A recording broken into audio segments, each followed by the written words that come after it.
Assalamualaikum warahmatullahi wabarakatuh. Sudah melakukan aktivitas fisik hari ini? Pastinya menggunakan masker, jaga jarak, dan selalu cuci tangan. Kali ini kita akan belajar pengertian kebugaran jasmani. Kebugaran jasmani itu sering disebut dengan kesegaran jasmani atau kesemaptaan jasmani. Kebugaran jasmani sendiri berasal dari bahasa Inggris, yaitu physical fitness. Kebugaran jasmani atau kesegaran jasmani sangat erat kaitannya dengan aktivitas fisik. Mari kita simak pengertian kebugaran jasmani menurut dari pandangan ahli. Menurut Rusli Lutan, kebugaran jasmani adalah kemampuan seseorang untuk melakukan tugas fisik yang memerlukan kekuatan, daya tahan, dan fleksibilitas. Selanjutnya, kebugaran jasmani adalah kemampuan seseorang untuk melaksanakan kegiatan sehari-hari tanpa mengalami kelelahan yang berarti dan masih dapat melakukan kegiatan lainnya. Dari berbagai pengertian kebugaran jasmani, dapat kita simpulkan bahwa kebugaran jasmani adalah kemampuan seseorang untuk melaksanakan kegiatan sehari-hari tanpa mengalami kelelahan yang berarti, serta dengan sisa tenaga yang dimiliki masih dapat menikmati waktu luang untuk kegiatan yang lain. Tingkat kebugaran jasmani seseorang dipengaruhi oleh makanan, usia, jenis kelamin, waktu istirahat, faktor genetika atau keturunan, serta dipengaruhi oleh aktivitas fisik yang dilakukan. Selanjutnya, kita masuk ke unsur atau komponen-komponen kebugaran jasmani. Yang pertama adalah kekuatan atau strength. Yang kedua daya tahan, endurance. Yang ketiga daya otot atau muscular power. Yang keempat kecepatan atau speed. Kelima kelenturan atau flexibility. Yang keenam kelincahan, agility. Yang ketujuh koordinasi.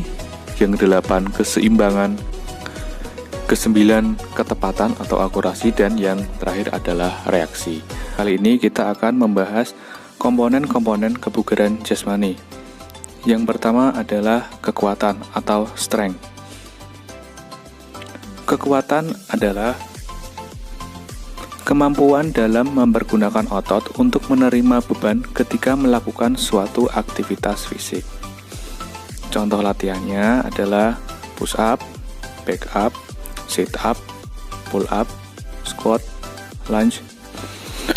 Olahraga yang membutuhkan kekuatan yang baik antara lain tolak peluru, lontar martil, dan angkat besi. Selanjutnya yang kedua adalah daya tahan atau endurance.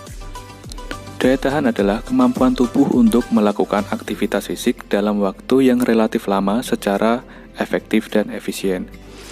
Daya tahan juga dikaitkan dengan kemampuan seseorang untuk menggunakan sistem kardiovaskulernya dengan efektif dan efisien. Bentuk-bentuk latihan untuk meningkatkan daya tahan antara lain fartlek, interval training, lari 12 menit, lari 2,4 km, cross country, renang, dan bersepeda. Olahraga yang membutuhkan tingkat daya tahan yang tinggi yaitu lari jarak menengah sampai lari jarak jauh. Yang ketiga adalah muscular power atau daya otot. Daya otot adalah kemampuan seseorang untuk memaksimalkan kekuatan dalam waktu yang sesingkat-singkatnya. Contoh latihannya antara lain vertical jump, front jump, side jump. Daya ledak ini sangat penting ketika seorang atlet akan melakukan start atau tolakan saat melakukan lompat jauh. Selanjutnya, kecepatan atau speed. Kecepatan merupakan kemampuan seseorang dalam melakukan gerakan berkesinambungan dalam waktu yang sesingkat-singkatnya. Kecepatan ini sangat dibutuhkan oleh atlet lari jarak pendek atau seorang sprinter. Yang kelima adalah kelenturan atau flexibility. Kelenturan adalah keleluasaan pergerakan otot-otot tubuh, khususnya persendian terhadap penyesuaian gerak yang dilakukan. Olahraga yang membutuhkan tingkat fleksibilitas yang tinggi antara lain senam lantai dan senam ritmik. Yang selanjutnya adalah kelincahan atau agility.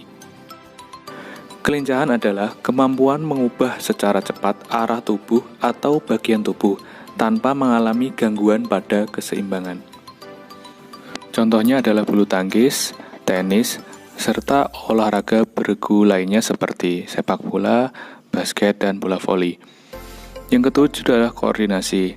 Koordinasi adalah kemampuan seseorang untuk menyatukan gerakan tubuh yang berbeda ke dalam satu gerakan yang efektif. Yang kedelapan adalah keseimbangan atau balance.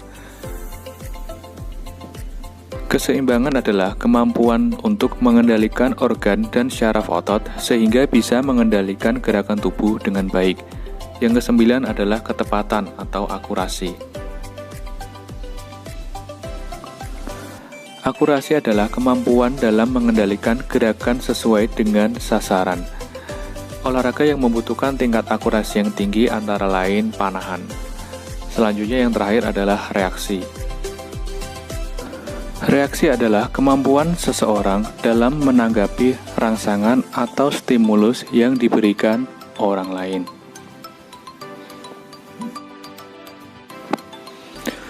Tetap di rumah, pakai masker, selalu jaga jarak aman, dan jangan lupa cuci tangan pakai sabun.